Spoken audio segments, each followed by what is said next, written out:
O Brasil está caminhando silenciosamente para um colapso fiscal. E o mais impressionante é que quase ninguém está percebendo. Enquanto o governo finge que está cuidando dos pobres, o país está sendo destruído por dentro, com gastos públicos explosivos, endividamento sem controle e uma máquina estatal que consome tudo que a sociedade produz. É o mesmo roteiro que vimos acontecer em vários países da América Latina, inclusive na Venezuela. Primeiro vem o discurso de inclusão social, depois o aumento de impostos e, por fim, o colapso da moeda e da confiança. O governo compra votos com dinheiro público e vende a ilusão com a palavra justiça social. Só que no final, quem paga a conta é sempre o mesmo: você, que trabalha, que produz e que paga muito, mas muitos impostos. Meu nome é Paulo Coutinho, eu sou especialista em investimentos, eu tenho 25 anos de experiência no mercado financeiro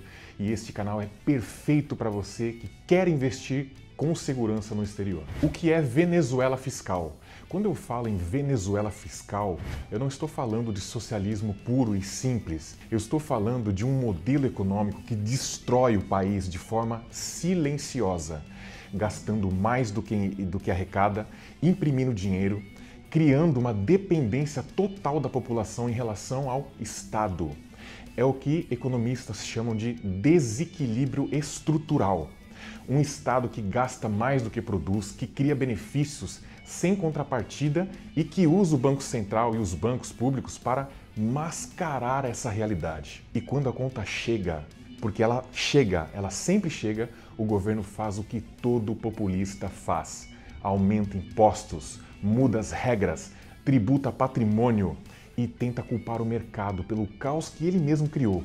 Isso é o que nós chamamos de Venezuela fiscal, um colapso que começa nas planilhas e termina nas prateleiras vazias no seu supermercado. O ciclo do populismo econômico. Todo governo populista segue sempre o mesmo roteiro. Primeiro promete melhorar a vida dos mais pobres. Depois aumenta os gastos públicos, com programas, com cargos, com subsídios. Quando o dinheiro acaba, o que ele faz? Aumenta os impostos e tenta manipular indicadores para parecer que está tudo bem. O problema é que o mercado vê, o investidor percebe e o capital acaba fugindo. A consequência, pessoal, é direta. A moeda se desvaloriza, a inflação alta e os juros abusivos. A Venezuela começou exatamente assim, comprando apoio político com benefícios e imprimindo dinheiro para financiar os gastos. E o Brasil hoje está trilhando o mesmo caminho. O governo Lula criou novos ministérios, aumentou os gastos obrigatórios, elevou a carga tributária e voltou a intervir nas estatais. Tudo com o mesmo discurso, inclusão social, mas que na prática é aparelhamento do Estado.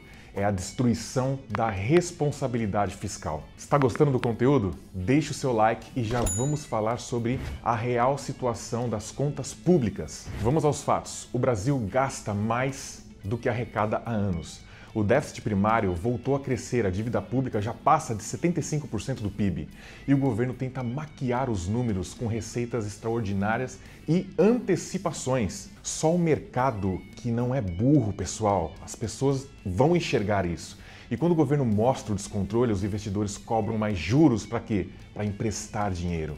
E o resultado disso, o Tesouro paga cada vez mais caro, o déficit aumenta e o ciclo se retroalimenta. É o mesmo processo que destruiu a Argentina. A diferença é que enquanto o Brasil ainda tem crédito e reservas, está tudo ok. Mas se continuar nesse ritmo, vai perder a confiança do investidor internacional. E quando isso acontecer, a moeda desaba e o povo empobrece. Como o governo enganou a população?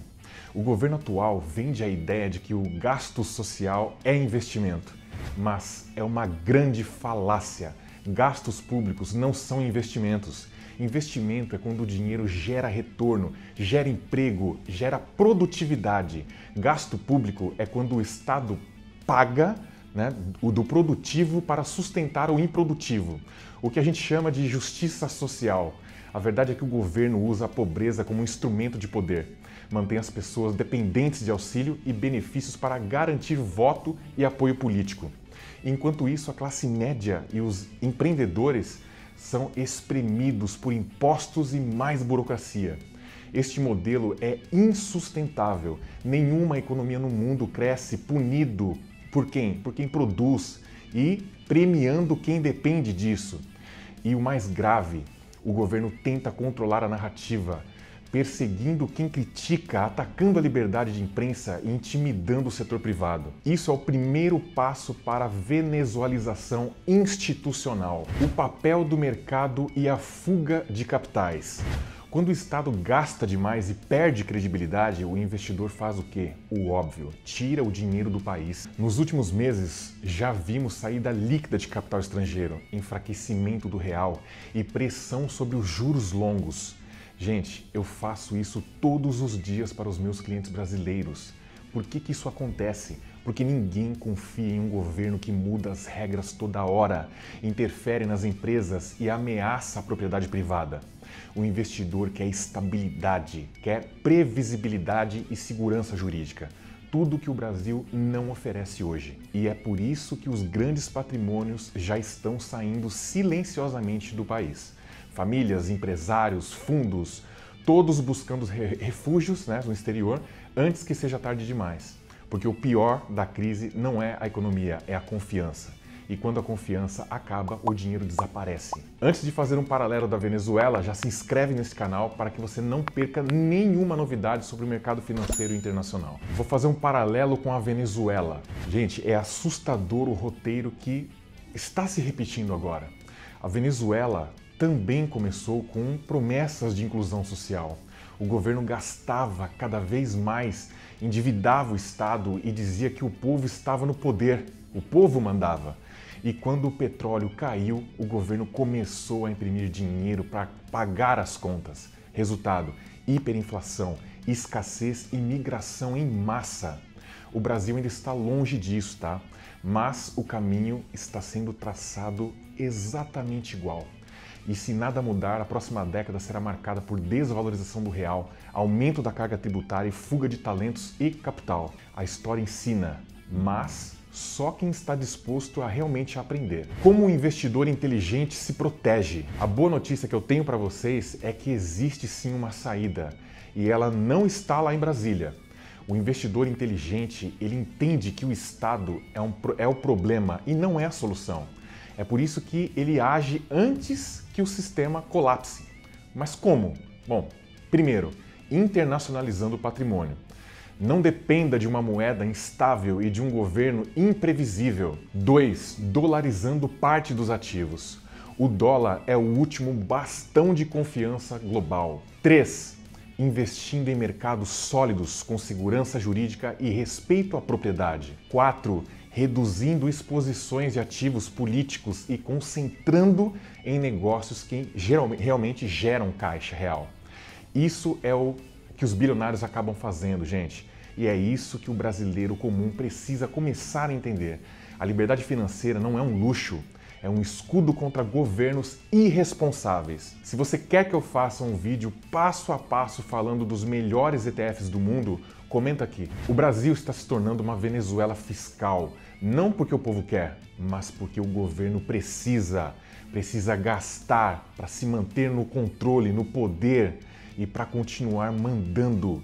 E precisa mentir para esconder o que? O desastre. Só que o mercado, pessoal, não perdoa. Quando a confiança acaba, o colapso é questão de tempo. Por isso, a única forma de se proteger é sair desse sistema que vai desabar.